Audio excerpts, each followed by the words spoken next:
रिकामी झाला. मग या जगामध्ये जगून सुद्धा काय उपयोग देवा. परमेश्वरा मी कुणाचंच रक्षण करू शकत नाही. परमेश्वरा कुणाचंच रक्षण करू शकत नाही. तिकडे माझा बाप म्हातारा भीक मागून माझ्या मुला बाळाला 2 वेळचे जेवण असतं. माझी पत्नी तिकडे वन कष्ट करतो.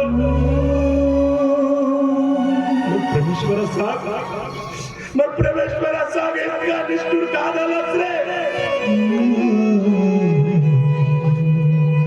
माझे चिमुकले मुलं पाणी पिऊन जगतात.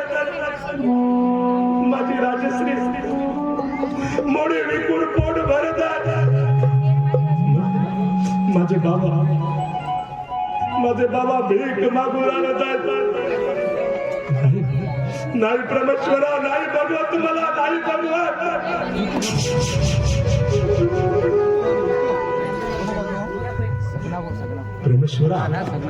परमेश्वरा आता मी एक शेवटचा निर्णय घेतो. परमेश्वरा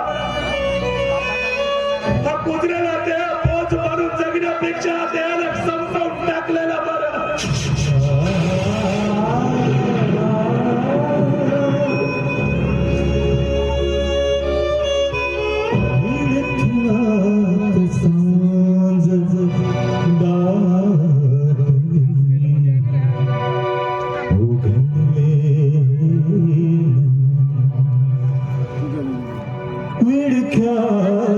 सांग